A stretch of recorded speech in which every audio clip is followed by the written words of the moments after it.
പശ്ചിമേഷ്യയിൽ വീണ്ടും യുദ്ധഭീതി ഉയരുകയാണ്. അമേരിക്കയും ഇറാനും തമ്മിൽ ശക്തമായ മിസൈൽ ഡ്രോൺ ആക്രമണങ്ങൾ പുലർച്ചെ ഇറാന്റെ കേന്ദ്രങ്ങളെ ലക്ഷ്യം വെച്ച് US നടത്തിയ ആക്രമണങ്ങൾക്ക് പിന്നാലെ ബഹ്റൈനിലും കുവൈത്തിലും ഇറാൻ ഡ്രോണുകളും മിസൈലുകളും വർഷിച്ചു. കുവൈത്ത് അന്താരാഷ്ട്ര വിമാനത്താവളത്തിന് നേരെയുണ്ടായ ഡ്രോൺ ആക്രമണത്തിൽ നിരവധി പേർക്ക് പരിക്കേറ്റു. ആക്രമണത്തെ തുടർന്ന് കുവൈത്ത് വാണിജ്യ വിമാന സർവീസുകൾ താൽക്കാലികമായി നിർത്തിവെച്ചു. സംഭവത്തിൽ 2 പേർ മരിച്ചതായും റിപ്പോർട്ടുകളുണ്ട്. ഹോർമുസ് കടലിടുക്കിന് സമീപം ഇറാൻ എണ്ണക്കപ്പലിന് നേരെ അമേരിക്കൻ സൈന്യം നടത്തിയ വ്യോമാക്രമണത്തിന് പിന്നാലെയാണ് മേഖലയിൽ സംഘർഷം കടുത്തത്. അമേരിക്കൻ ആക്രമണത്തിന് പകരമായി US ഇസ്രായേൽ സഖ്യത്തിന്റെ പനായ എന്ന കപ്പലിന് നേരെ മിസൈൽ തൊടുത്തതായി ഇറാന്റെ റവല്യൂഷണറി ഗാർഡ് സ്ഥിരീകരിച്ചു. കുവൈത്ത് അന്താരാഷ്ട്ര വിമാനത്താവളത്തിലെ പാസഞ്ചർ ടെർമിനൽ കെട്ടിടത്തിന് നേരെയാണ് ഇറാന്റെ ഡ്രോൺ ആക്രമണമുണ്ടായത്. ആക്രമണത്തിൽ കെട്ടിടത്തിന് വലിയ തോതിൽ നാശനഷ്ടം സംഭവിച്ചതായും നിരവധി പേർക്ക് പരിക്കേറ്റതായും കുവൈത്ത് പ്രതിരോധ മന്ത്രാലയം അറിയിച്ചു. സുരക്ഷാ മുൻകരുതലുകളുടെ ഭാഗമായി വിമാന സർവീസുകൾ നിർത്തിവച്ചതായും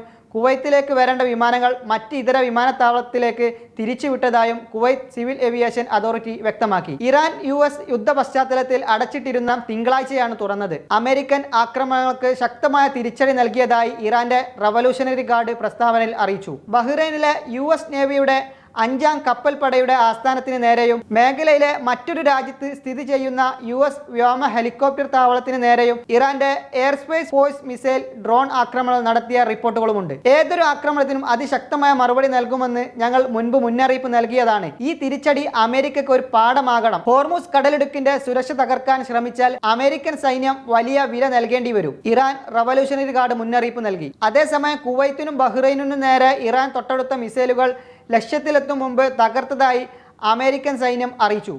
കുവൈത്തിന് നേരെ വന്ന 2 മിസൈലുകൾ അന്തരീക്ഷത്തിൽ വെച്ച് തകരുകയും ബഹ്റൈനിന് നേരെ വന്ന അമേരിക്കൻ ബഹ്റൈൻ സഖ്യസേന തകർക്കുകയായിരുന്നു. ഇറാന്റെ ആക്രമണങ്ങൾക്ക് മറുപടിയായി ഹോർമുസ് കടലിടുക്കിലുള്ള ക്യോഷൻ ദ്വീപിലുള്ള ഇറാന്റെ സൈനിക കമ്മ്യൂണിക്കേഷൻ ടവറിന് നേരെ അമേരിക്കയും പ്രത്യാക്രമണം നടത്തിയിട്ടുണ്ടെന്ന് റിപ്പോർട്ടുകൾ പുറത്തുവന്നത്.